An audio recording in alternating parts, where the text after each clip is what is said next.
Magandang araw po mga kapuntos, at sa araw na ito po meron po akong tampok na video para sa inyo at sana ay magustuhan ninyo.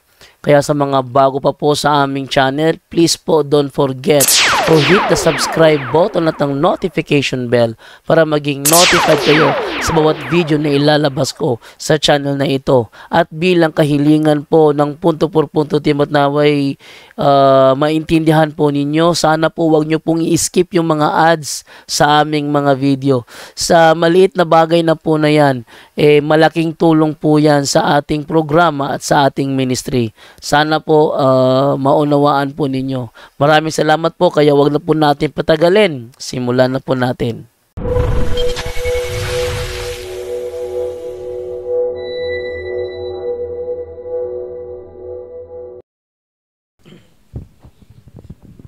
Ngayon bantag kada tanan.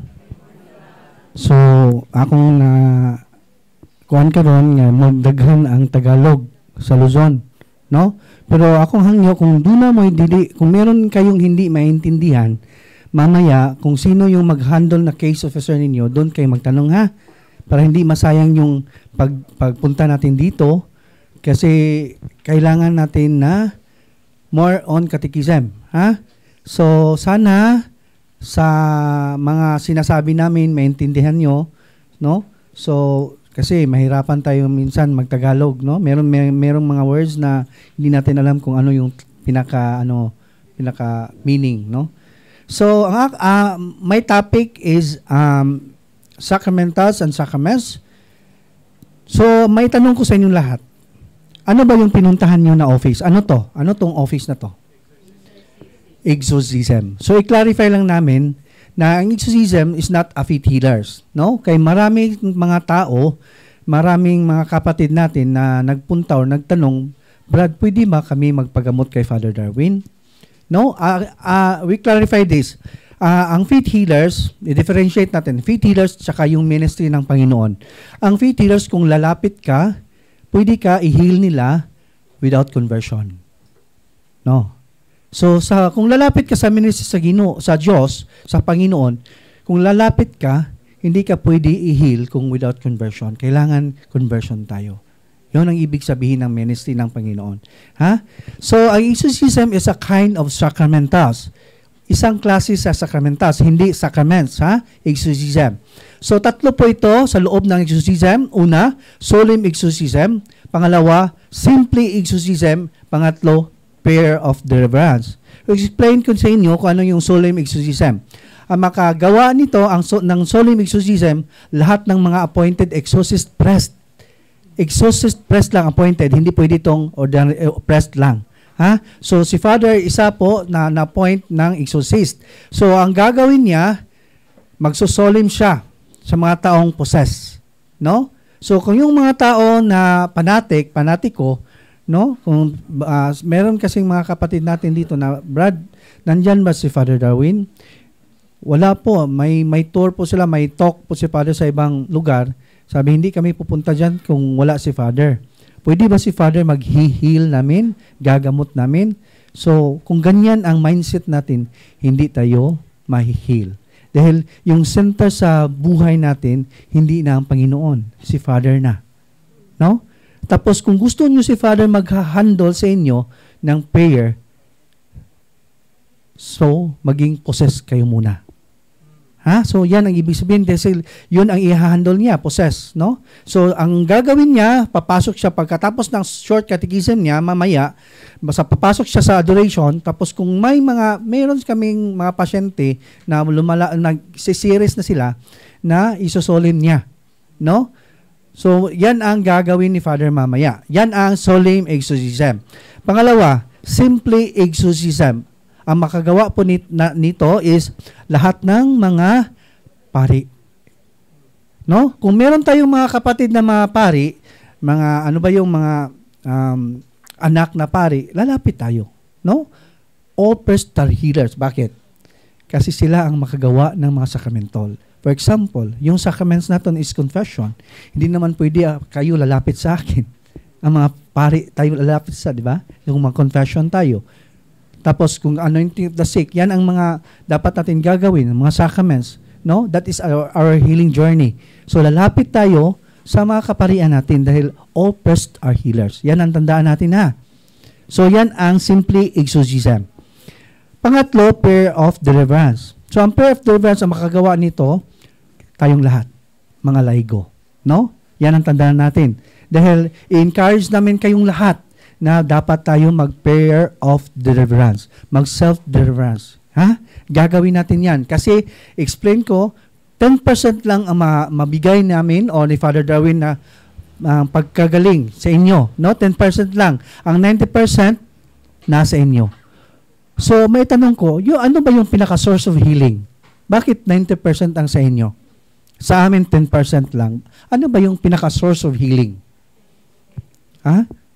Yan ang tandaan natin, conversion ha? Yan ang pinaka-source of healing. No? Kung hindi tayo mag-conversion, wala tayong kabaguhan, hindi tayo mahihil. Ha? Yan ang pinaka-source of healing natin. No? So, yung tatlo, solemn exorcism, simple exorcism, at prayer of deliverance, ang purpose po nito is the same. Purpose is to expel evil spirits upon the body of a person. So, ibig sabihin, makapaalis ng mga unclean spirits na yun ang nagpagbigay sa atin na malas ng buhay natin o yung mga sakit na walang makagamot. No? Yun ang tatlo. No? Yan ang ibig sabihin ng exorcism.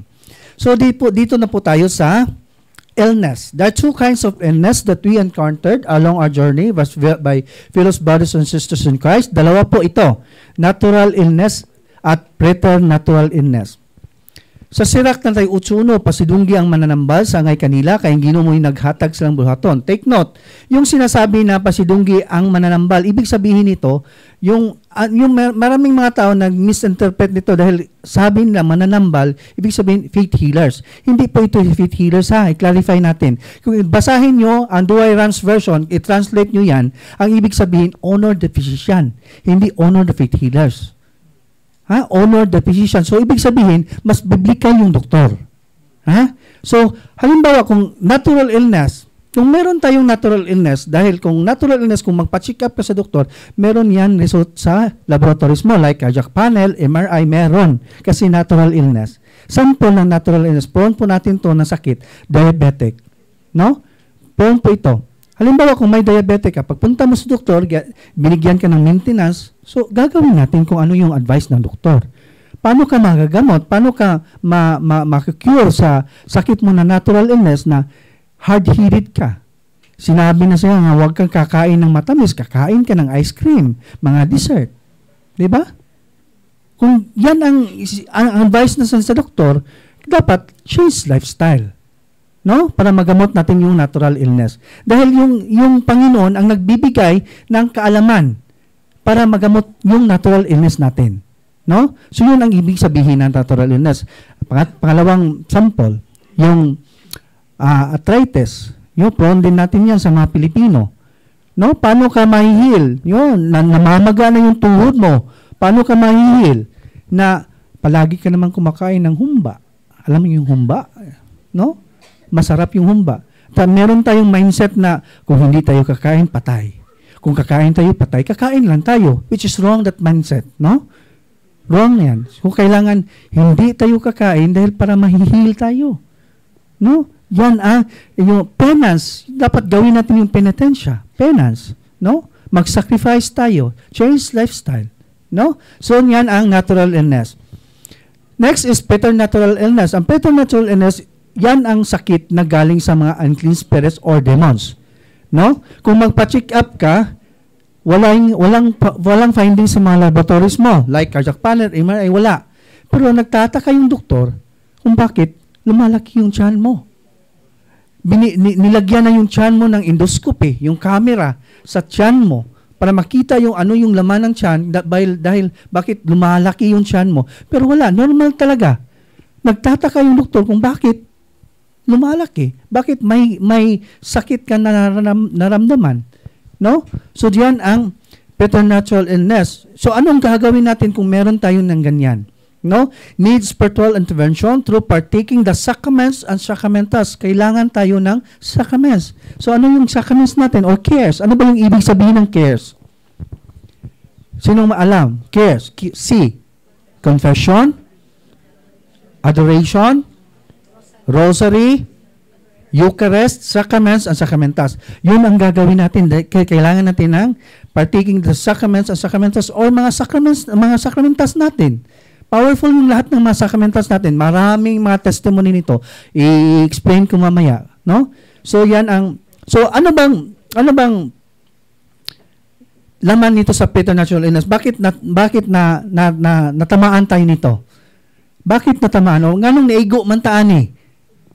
Dahil sa occult contamination natin. Alam niyo yung occult contamination? Alam niyo yan? Kung ano yan? Ha? Maraming walang alam yan. Kumbaga, parang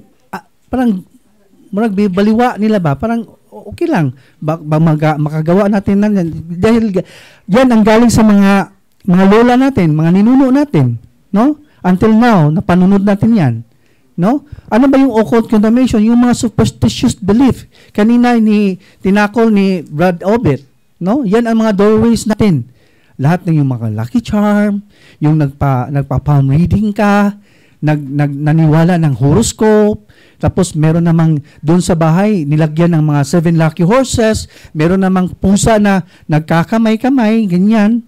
Meron yung Santo Niño na de la Suerte, yung kulay green na Santo Niño, nilagay sa tindahan, pang paswerte, or marami nito, panahon ng pandemic, lucky plant, money tree, money maker, marami yan.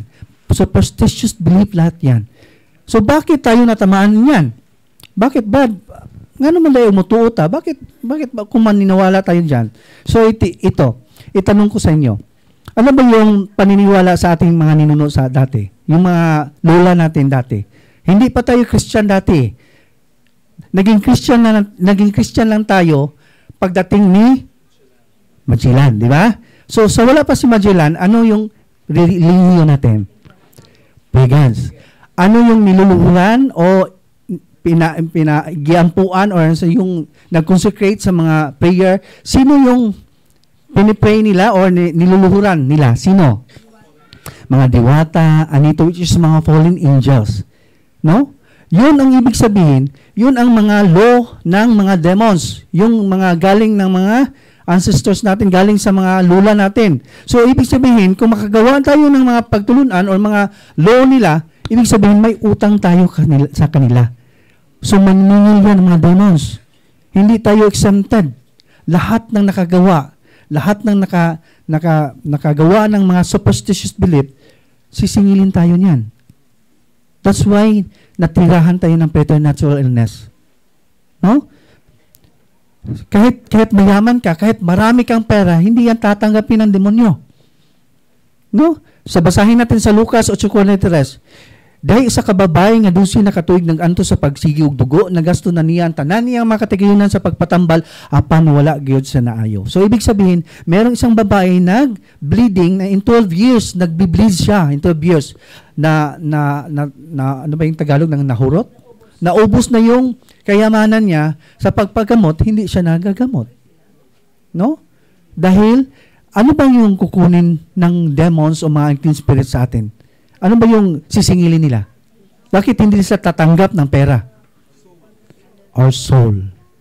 No? That's why yan ang nangyayari. Or hindi man tayo bibigyan ng sakit, yung pamilya natin, yung gubot ba? Sa bang Tagalog, gubot? Ha? Magulo. Diba? Nagtataka ka nga, bakit hindi kami magkaintindihan ng mga anak ko? No? Bakit ganito na marami naman akong pera, malaki yung sahod ko, pero wala akong naiipon. Parang Tagalog, nagsahod og balde, nagsahod og tubig, nag-iigib ka ng tubig, tapos hindi na napuno dahil may butas. Parang ganyan. No? Sa buhay natin.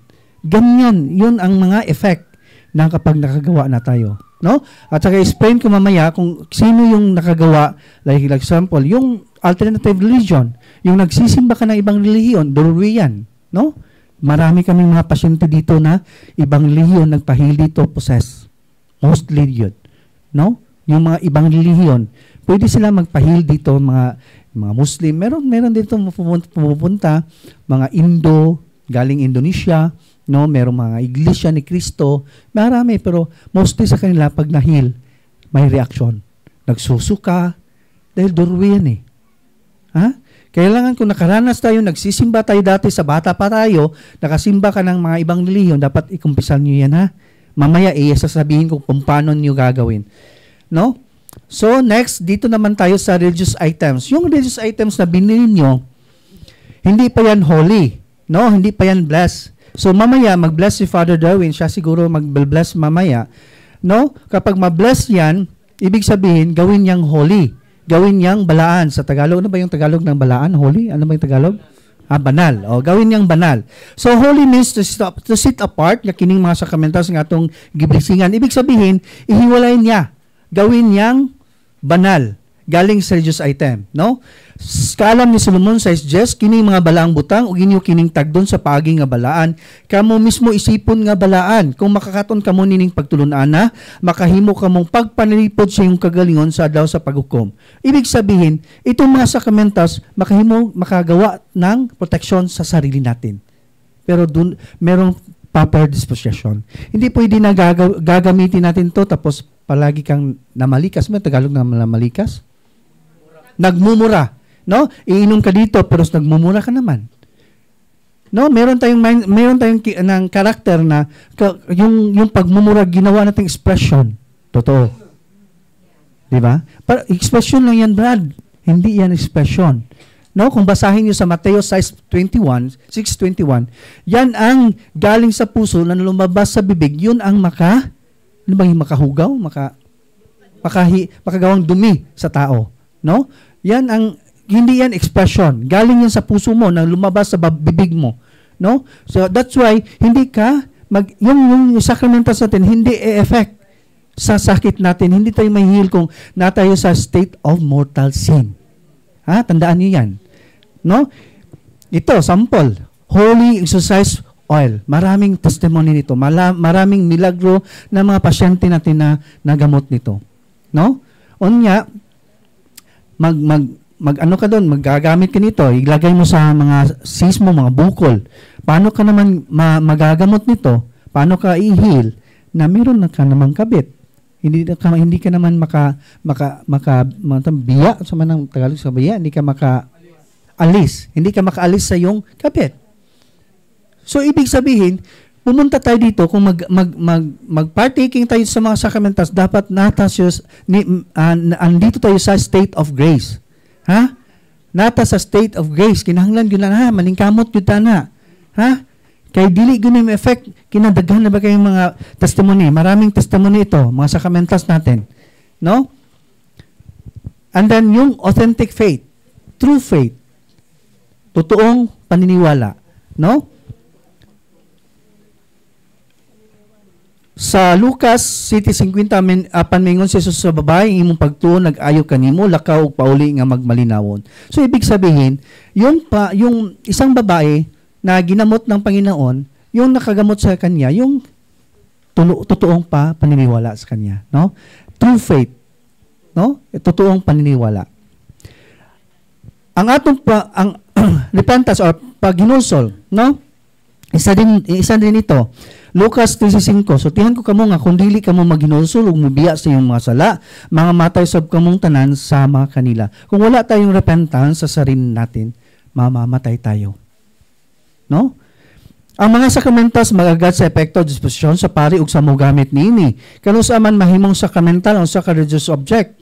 Kailan po gagawang sakramental o sa religious object? Paigo na ba ang blessing sa pari para may epekto diri kanato ang mga sakramental? Dili, hindi po paigo, no? Kinahanglan ang proper disposition sa mogamit nini. Unsa may mga proper disposition sa mga sakramentals, Code of Canon Law 193, the spiritual effects sa mga sagrado nga butang nagagad sa disposisyon sa tao. Una, authentic faith.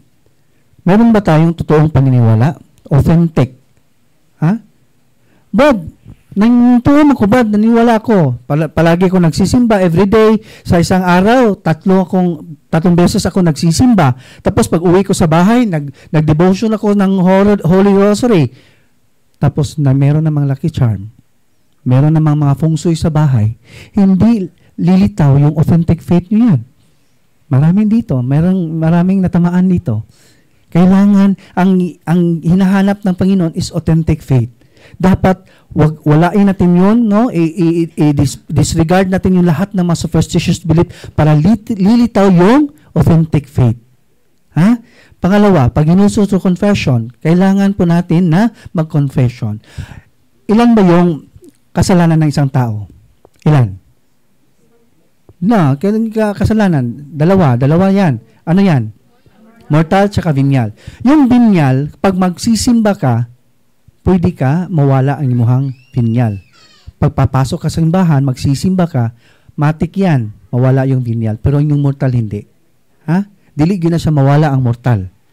Ha? 1 Juan 5:16-17. Ay sika magtotoo nga makasala nga dili mo sangpot sa kamatayon, pwede siya magampo. Muna siya ay venial. Pwede siya magampo. Pwede siya ka ma-direct to the Lord basta venial. Apan dunay sala nga mo sangpot sa kamatayon, nga dili na ka pwede magampo nini. Muna siya ay mortal sin. Dili ako nagsultihan, hindi ako ang nagsasabi nito, ang Panginoon. Merong sala na ano bang ibig sabihin ng makahimo og kanang maka-imperno?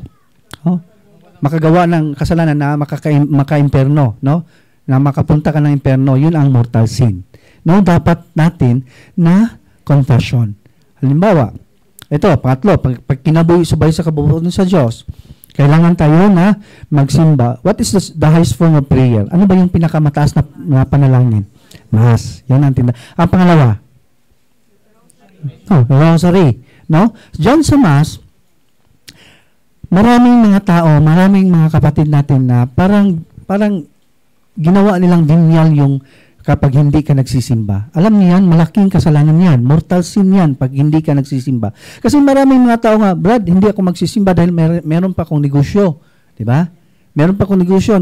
Tapos magsisimba ako sa next Sunday na lang ako magsisimba. Pero hindi naman nagkonfesal. Tapos nag-communion pa. Ibig sabihin, dalawa na yung mortal mo. Kasi kung hindi ka nagsisimba ng isang the other Sunday, tapos sa next Sunday nagsisimba ka, tapos nag-communion ka, hindi yan, pwede yan, bawal yan. Mortal sin kasi na hindi ka nagsisimba, hindi ka allowed na mag-communion, dapat mag-confessal ka. Ha? Dapat mag-confessal ka, confession, para maka-communion ka.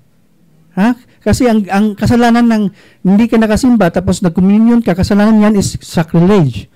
Ha, malaking kasalanan yan. At isa pa, dulwi yan sa mga evil spirits.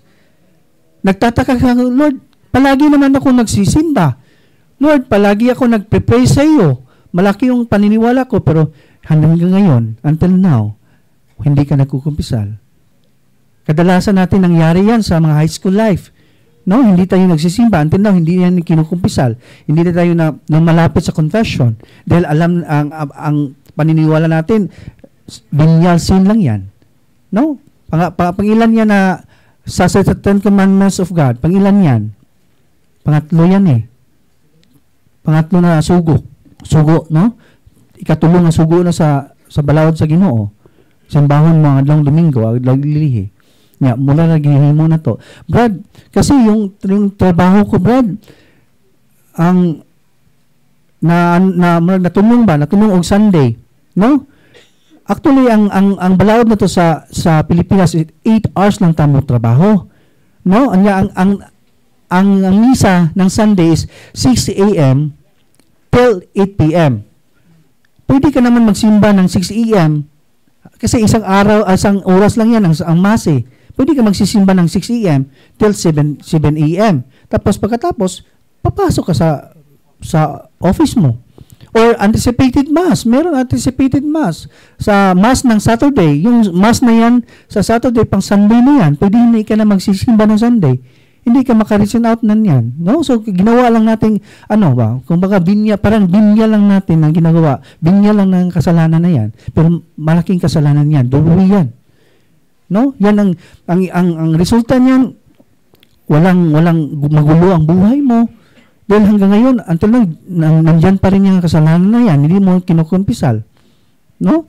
So, yan ang tatlo. Authentic faith, pag ginusto sa confession, and pag kinabuhi-subay sa kabubutan sa Diyos. No? Unya, sa panahon sa misa, diha tayo manalangin, magsampit sa Ginoo. So may Tagalog, sampit yan tatawag sa Ginoo. Dahil meron siyang saad, no? Meron siyang promise, no? Jeremiah 23:3, sampita ko, tubagon ko gayud ikaw, ipadayag ko ang tanan mga katingalahan, o kay buluhang butang, wala mo sayri. So, katingalahan, that means is miracle. That mo na promise sa Ginoo, promise ni Jesus, nga kung manalangin ka sa akin, bibigyan kita ng milagro. Promise yan. I-claim natin yan. Lord, this is your promise. Pero sa dihan mo pa mangayo kaniyang kaayuhan, kinanglan nga hinlo ka. Kinanglan wala kang kasalanan na natitira sa sarili mo dahil hindi ka maririnig.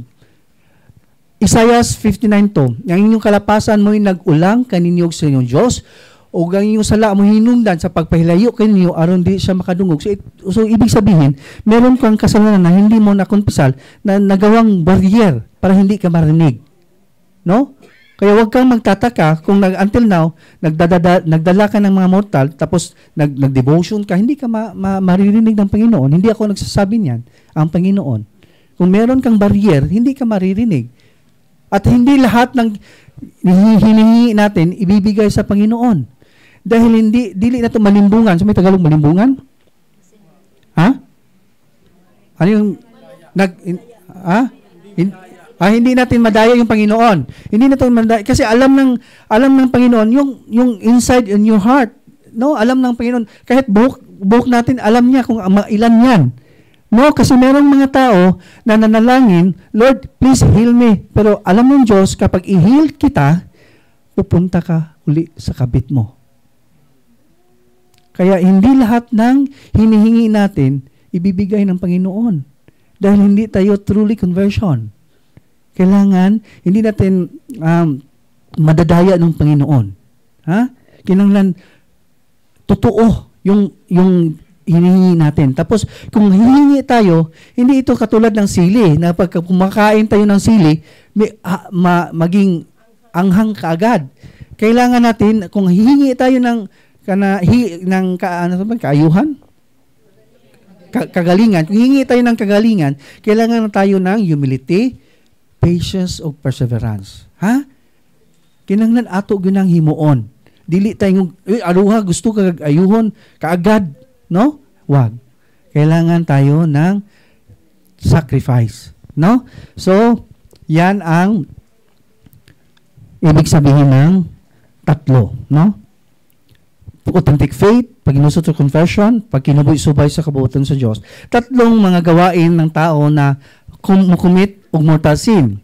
No? Itong tatlo na to. Full knowledge, full consent, o grave act. No? So, ibig sabihin ng full knowledge, bugos nga pagkahibalo. No? May bugos lang, na kayo pagkabisaya ba?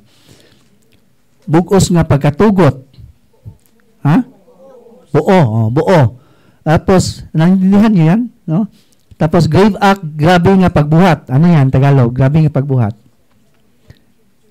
Ha? Oo. Yun, kung magsasama yung tatlo, magiging mortal sin yan. Kasi meron tayong magawa na kasalanan na labag sa kalooban natin, hindi yan mortal sin. No, nagawa natin pero labag sa ating kalooban nga gumagawa tayo ng kasalanan. Hindi ito tatlo ba? Full knowledge, full consent, o grave act. Kung wala itong full knowledge, meron itong full consent, grave act, hindi mortal sin. Pero magsama itong tatlo, full knowledge, grave act, o full consent, mortal sin yan. Ha? Next is rosary. Rosary was given by Saint Dominic in operation by the Blessed Virgin Mary in the 13th century, one of the church in France. This Marian operation received the title Our Lady of the Holy Rosary. Ilan yung promises ni Mama Mary sa Rosary? Kasi sinong may alam? Ha? Kunti lang nakaalam? Kailangan malaman natin yan. I-search nyo sa Google, meron yan. Maganda yung promises ni Mama Mary. Now, 15 promises. Isi-share ko sa inyo kung gaano ka-powerful ang rosary. Experience ko to sa ministry. Ginawa ko, ganyan. Ganyan ang posisyon ng rosary. Tapos, merong solemn ni Father na possess. Grabe ang lakas niya. No? Yung pumasok na demonyo sa kanya is 7 demons. Puro high rank. Si Lucifer, basta mga high rank, malakas siya talaga. Dalawa yung naghahawak sa kamay niya, sa kabila, dalawa rin. Doon ako sa paa. Yung possession ng paghawak niyo sa paa, ganyan. Tapos, nagtataka ko kung bakit gumagalaw yung paa, yung hinahawakan kong paa. Ano ko na parang may effect ng rosary ko. No? Kasi gusto niyang alisin yung kamay ko. Kasi nakahawak ako sa paa niya. Tapos ginawa ko, nilagay ko sa kanyang mga daliri doon sa paa. Sinabi niya, kunin niyo yan, ang init. Kunin niyo yan, init. So, mainit para ito. Ito talaga yung ginamit ko na rosary. Plastic lang, pero bakit mainit? Nagtataka ka kung bakit mainit. No? Grabe ka powerful ang rosary. So, ngayon, kung hindi kayo nag-devotion ng rosary, start now. Devotion to sa rosary. Kailangan meron tayo nito, ha? Meron tayo sa bulsa o kahit saan. Sa atong bag na ataan eh. Kaya meron tayong natay kinaiya ba? Meron tayong ugali, attitude, na nilagay natin yung rosary sa motor natin, pero yung may-ari ng motor, hindi tig-rosaryo. Naglagay tayo ng rosary sa sasakyan natin, pero yung tibok pamilya, whole family, hindi nag-rosaryo. Totoo, di ba? So, dapat meron tayo, kang devotion tayo nito. Powerful ito. In every page, masasaktan yung demonyo nito. In every page.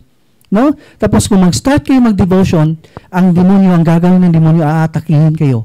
Pupuyat kayo, yan ang inaantok. Kaya mag-fight kayo, ha? Mag-fight kayo yan. Alam niyo yan kapag inaantok niya, nandiyan ang demonyo. No? Kailangan mag-fight kayo. No? Grabe, maganda talaga at powerful yung rosary. Tsaka, take note, yung mabless ni Father na rosary is only 9 Henry. Merong Henry lang. No? Kasi tatlo yung nakapako sa krus. Si Istas, si Dimas, tsaka si Jesus. Yung may inri, si Jesus lang. Kaya yung cross nyo, walang inri. Kasi may mga cross na walang inri. So, pili lang kayo nito. Si Istas, tsaka si Dimas, yung nakapako sa cross nyo. No? So, kailangan may inri. Tapos, bawal yung cross na back-to-back yung Jesus Christ. Hindi pwede. Kadalasan, yung back-to-back ni Jesus Christ, kung nakabili kayo doon sa simala, maraming mga back-to-back na Jesus Christ, mostly sa rosary bracelet. Dili pwede yan. Kanong yung back-to-back na Jesus Christ. Tapos, yung tama na rosary bracelet is 15 beads. Dili pwede itong 10 beads. 15 beads ang rosary bracelet. Muna siya. Unya, take note, aware mo sa mga satanic rosary. Kay daghan kayong satanic rosary karon. Mostly mga nanay, take note mga nanay, kailangan ipakita nyo sa mga anak nyo kung ano. Yung satanic rosary, si Jesus, may sun dito sa kilid ng kamay niya. Sa kabila, meron din sa ulo. Sa babaw ng ulo, meron din. Tapos sa baba, meron ding sun. No? Yan ang satanic rosary. I-search nyo yan sa Facebook. Satanic rosary, meron yan. Makikita nyo yan para malaman nyo kung satanic rosary. Hindi yan pwede. Next is candle. Candle itself is full of symbolism. It symbolizes the purity of the soul for which a Christian fights against temptation. It reminds us by its fragrance of the divine grace. At the same time, stands as a reminder that our soul malleable is material. So, marami ng mga kandila ngayon, pupunta kayo sa mga katedral na maraming mga kulay-kulay. So, dapat puti lang ang kulay na ilagay natin sa altar. Kung meron tayong mga anak na board exam sa kanila, anak, punta ka doon sa simbahan. Ano ba yung Tagalog ng magdagkot? Magsindi ka ng kandila doon. Tapos yung anak mo, pumunta naman doon sa katedral, na pabili ng kandila. Tapos binigyan naman nila itong kandila pula. No? Bawal yan. Superstitious belief yan, colored candle, kailangan puti lang. Bawal yan. Next is crucifix. Crucifix is not Jesus, but it is a beautiful reminder of His passion and great love. This is an exorcism cross. Saint Benedict cross. Ang Saint Benedict cross, dunay medal siya ang likod. Mo na siya, may medal siya. No? Ang gagamit nito, ilagay natin sa ulo pag mag-self-deliverance ta. Encourage namin kayo lahat na mag-self-deliverance tayo daily. Ako, mag-deliverance ko sa sarili ko 2 times. Gabi at saka morning. No? Mag-self-deliverance. Maganda. Tapos ilagay mo sa ulo, yun ang gamit nito. Ilagay mo sa ulo, tapos mag-deliverance ka sa anak mo, ipatong sa ulo. Tapos hawakan mo maigi Kasi kung possess yung anak mo, hindi yan sa Tagalog mo angay, hindi siya mo Iniinit sa kanila to eh. Ayaw niya to. No? Kailangan hawakan yung maigi. Pag nahawakan niya to, ang gagawin niya, itapon niya to. Ha? Itatapon niya to. Init sa kanila to. Kahit kahoy lang to. Pero magtataka ka, init sa kanila. No? So, ito yung gamit na exorcism cross. Next is holy water. Holy water protect people, house, or item. So, ang gamit natin dito is isil natin pag mag-grocery ka, mag-self-deliverance ka, isil sa gilid mo. Ano ha? Yan ang gagawin. Tapos, init ito. Init ito rin sa mga possess, sa mga demos. Kung experience namin dito, nagre-react yung ng pasyente. Tapos, gusto niya hawakan yung cross. Pag hawak niya sa cross, nilagyan namin ng holy water, binitawan niya yung kamay dahil mainit yung holy water. Parang lava ba? Yung tubig na nag-aapoy. No? Yan ang feelings nila. Init. Binitawan yung kamay niya. No? Init yung holy water sa kanila. So, mamaya, mag-bless si Father, huwag kayong dyan lang uupo kayo, tapos yung i-open nyo, yung water lang, no? Huwag yung i-open yung iba, yung oil, yung salt, wag na yung i-open. Kasi kung mag-sprinkle kami mamaya ng holy water, kung matamaan yung oil, mabaho yan eh, no? Kailangan naka-close yan, yung oil, no? Tapos, yung makapabanal yun sa religious item nyo is the prayer of the church, not the holy water. Ha? Next is holy exorcise oil. Muna siya. Ang oil na to, ang gamit po nito is yung meron tayong yung mga sa balat skin diseases or psoriasis, maraming tayong testimony nito. No? Taga Samar, meron ako pasyente yung the other week, na grabe yung psoriasis niya, matatanggal na yung himbis niya, yung kaliskis niya, no, nilagyan ko dito siguro mga 4 days la dito, bumalik yung balat niya sa totoong balat niya, no? Tapos meron akong pasyente na stage 4 cancer, breast cancer, tinanggal na yung tutoy sa kabila niya. Tapos nandiyan na naman yung bukol sa kabila ng tutoy niya, no? Sa suso niya. Tapos pumunta siya dito sa ministry, sabi niya, Brad, magpahiling ako kasi for operation na yung kabilang tutoy ko, kabilang suso ko, for operation. So ang ginawa ko, sinabi ko sa kanya na lalapit ka sa sacraments. So ang ginawa niya, nag-confession siya, nagpa-anointing of the sick, tapos sabi ko, lagyan mo ng every night ng holy exorcise oil yung suso mo, yung bukol. Milagro talaga. Pumunta pag other mga 3 weeks siguro after, bumalik siya dito. Ako naman ang nakahandle niya, sabi niya, Brad, Tagalog, nakahinumdum pa ba ka na ako? Naalala pa ba ako? Sabi ko, naalala kita pero hindi ko na alam kung ano yung pangalan mo kasi marami kayo dito eh.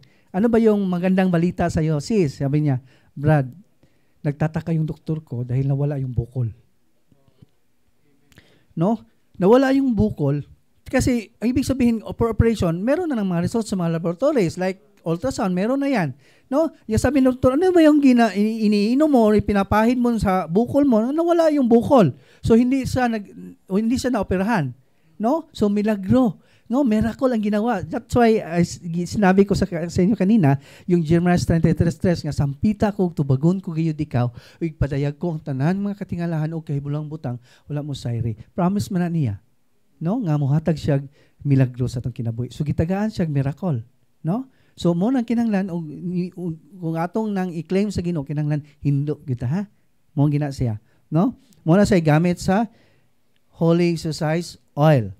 Unya, ang gamit ani dili pwede hindi pwede nung coconut extra virgin, hindi pwede ha. Olive ang gamitin natin. Ang bibilin niyo olive kasi biblical yung olive. Ito yung ginagamit ni Jesus Christ sa paggamot niya sa mga tao.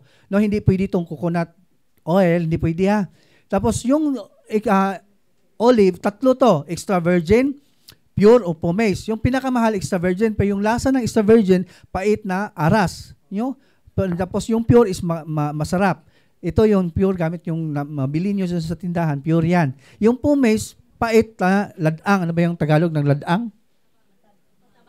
Hindi, matabang. Dili matabang. Ha? Mapakla. Mapakla ba na? Medyo mapait siya.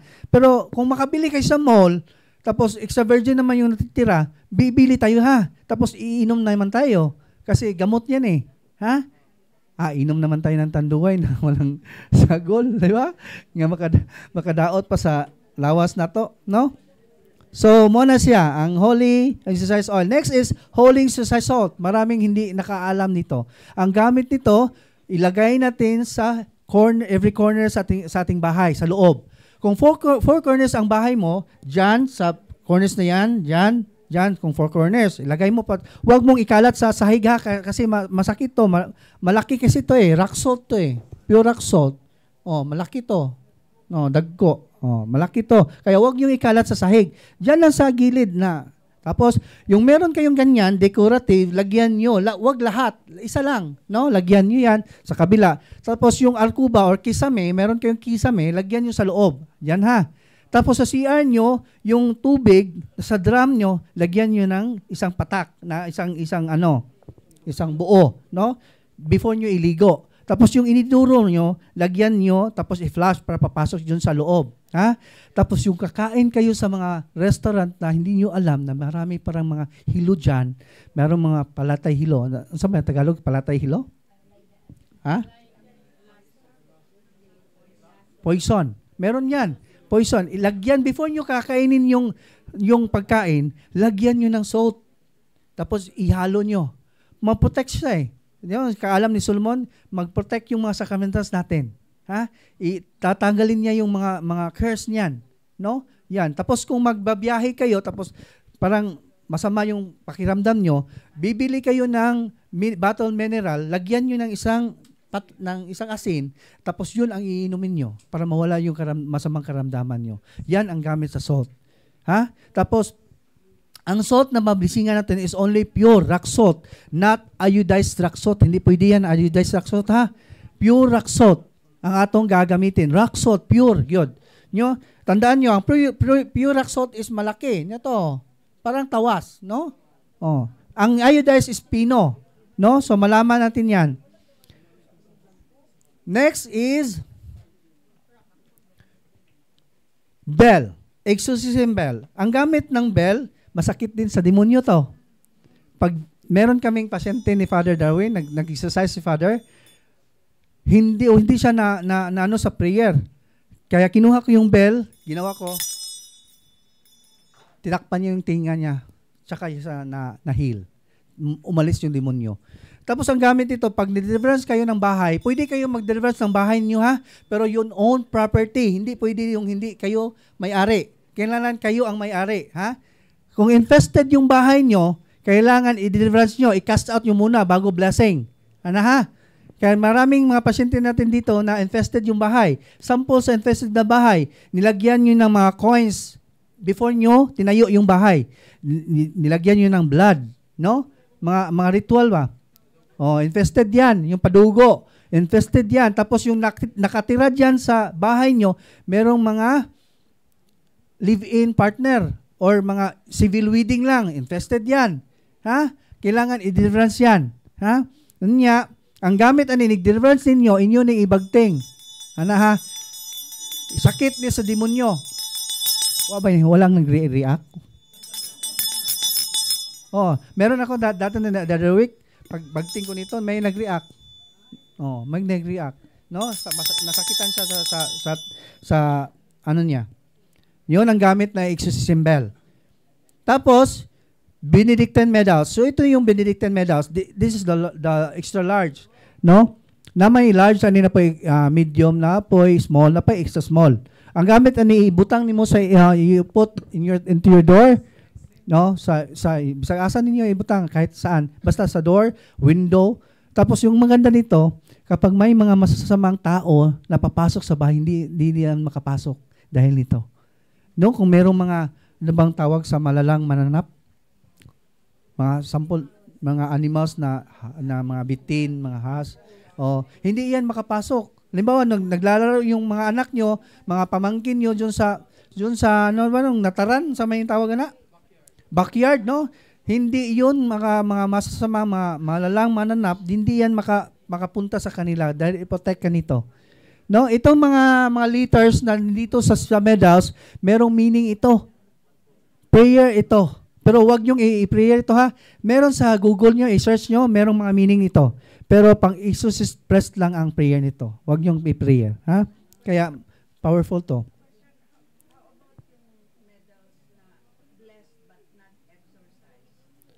Okay naman yan, pero mas maganda yung not exercise. Oh, best. Pero ito yung atong tindahan na ang parehas naman yung ng prayer, pero mas maganda kasi may ritual na babasahin din to expel evil spirits upon the body. No? To expel. Naani sa prayer, naana diya sa black book ang prayer. No po, pananglitan, example, magpa-bless kayo ng sacramental tapos wala namang exorcist sa inyo. Sino nag-follow ni Father? Nag-follow ba kayo kay Father? Or sa punto por punto staff? Meron sacramental blessing. Pwede kayo mag-bless sa online.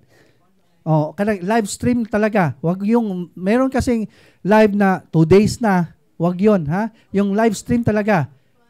Oh, actual 'yon. Magpa-bless kayo kung malayo na kayo. Wala kayong express, no? Kasi yung mga ang nangyayari dito, kung magpa-bless kayo ng mga pari na hindi naman appointed, hindi gagamit ito. Yung ibang mga kaparian natin takot. Oh, ordinary blessing lang, no? Experience namin dito. And then next is incense. Ang incense, ang gamit sa incense is imo na siyang ipaso. Ipausok mo sa bahay mo pag na-deliverance kayo ng bahay. Ha? Ipausok nyo sa loob, sa labas, yan. Tapos huwag yung haluan ng kamanyan. Alam niyo yung kamanyan? Pang faith healers lang yan. Pure incense lang ilagay nyo. Ha? Pure incense. No? Merong incense na galing sa Italy. Oh, maganda rin yon, no? Yung mera, meron din. Pwede yan. No? Kung meron kayong ganyan, pwede yan gagamitin. Basta huwag yung haluan ng kamanyan or tawas. Huwag ha? Palm. Di. Okay na naman. Blessed palm. Ay, ang blessed palm, naman na siya. Kuha naman na siya. Kanang, moral siya. Ano pa tawag doon? Kanang, okay. Dili na siya pwede. Basta pure incense, hindi pwede yan. Pure incense lang ilagay, no? So next is deliverance book. So ito yung deliverance book, dalawa na, no? Black o blue. So ang makagamit nito lahat ng mga laygo, pero kailangan kasal tayo sa pari, ha? Tapos confession tayo, ha? Confession before natin gagamitin. Tapos inside the family lang ang gagamitan natin dito, ha? Inside the family sa black book. Pero sa blue book, para laygo talaga, wala kang mga direct command. Kasi, ang disadvantage sa black book, kung meron ka nito, hindi ka pwede mag-direct command kung sample, may mag-react na office mate mo in case of emergency. Kasi, ang maprayan mo lang nito, yung anak mo, tsaka yung husband mo. Hindi pwede na yung kapitbahay mo, hindi ha. Pero in case of emergency, doon ay merong kapitbahay or ka-office mate mo nang magre-react, tapos ikaw may merong nito, pwede ka mag-deliver sa kanya ha. Pero huwag kang mag-direct command. Sample ng direct command. Sa page 78, in the name of Jesus, I break all curses against you and all spells around you, and I command all spirits. Yan ang direct command. So, lagyan nyo ng, sulatan nyo na I humbly ask you, Jesus, to command intercessory. Huwag kang magda-direct. Basta in case of emergency. In case lang ha.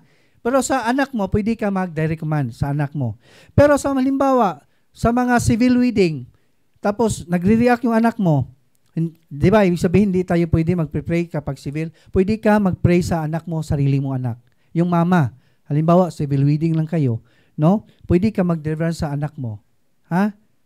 Yan ang flow niyan, no? So, ang maganda, mas maganda kung meron tayong itong dalawa, no? Kaya pwede natin ihalo yung prayer. Una, sa binding prayer, sealing. Ito yung sa likod, sa blue. Maganda to gagamitin. Tapos, yung prayer protection, dito sa black, no? Ang flow sa deliverance, pwede kayo hihingi ng flow. Meron naman dyan sa tindahan. Hihingi kayo kung ano yung flow, no? Kapag sino yung mga case officer na mag-handle niyo mamaya, meron kayong itanong about sa book, magtanong kayo doon ha.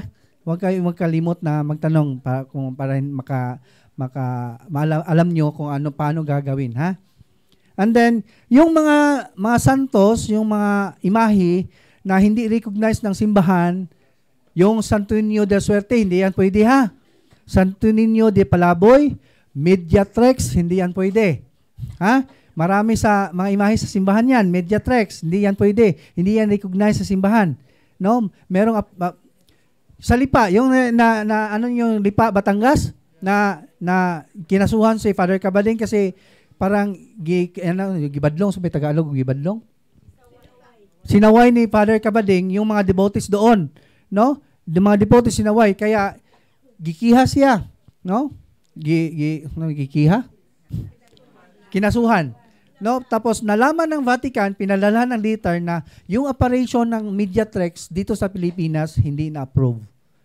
Tapos yung God the Father, hindi yan recognized din. Ha? God the Father. Kanang berhin sa simala, di po na siya recognized pa.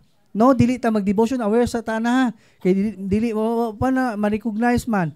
O kanang Our Lady of All Nation, wala po na siya ma-recognize. No? So dili ta pwede mag-devotion na.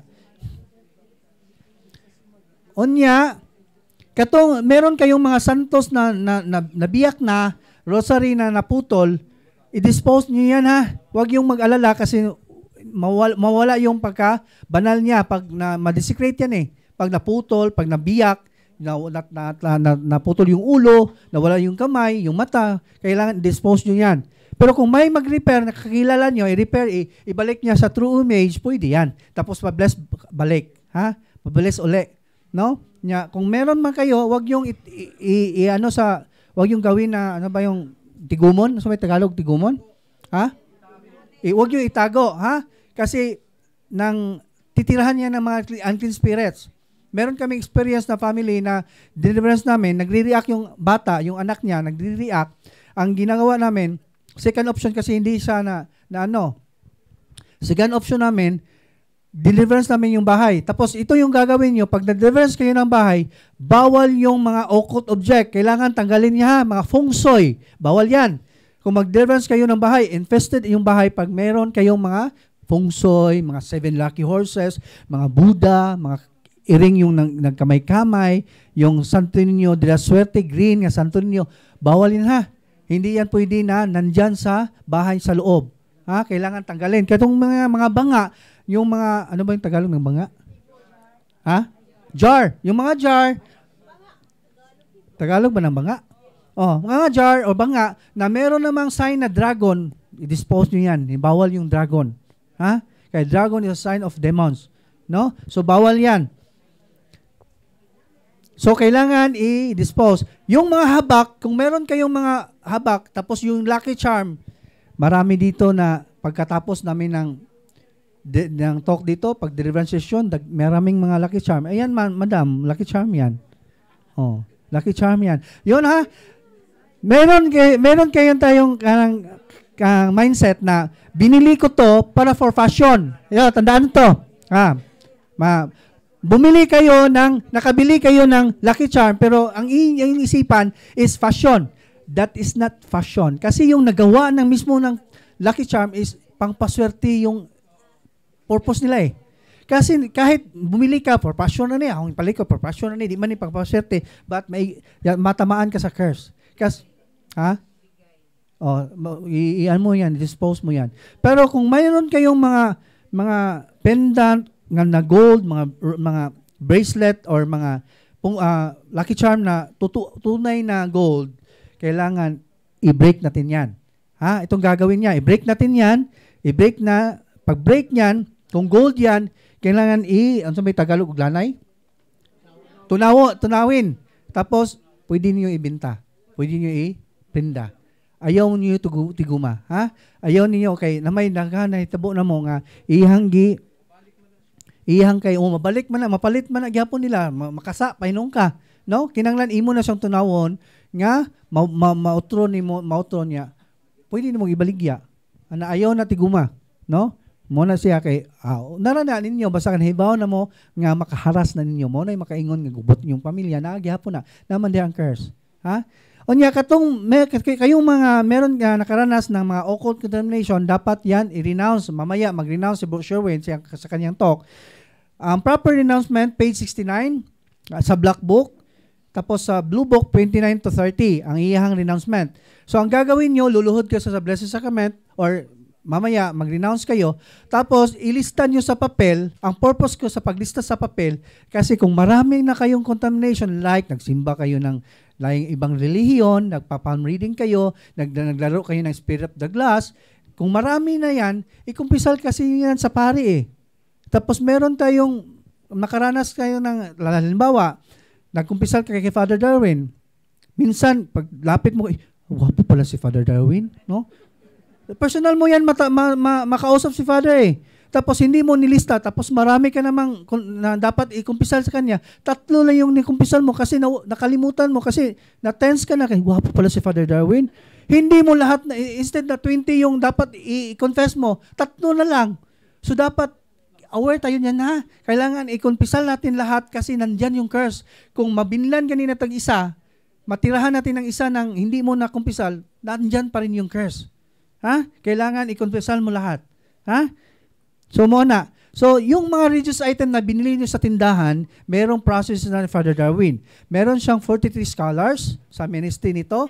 So 20 kapinana is college students. Ang 7 or 10 na siguro is seminarians. So sa pagpalit niyo, sa pagbili niyo sa mga religious item, nakatulong tayo sa ministry, sa mga scholars ni Father. Malaking merito yan sa Panginoon. No? So dito lang ako, kasi time na ako, no?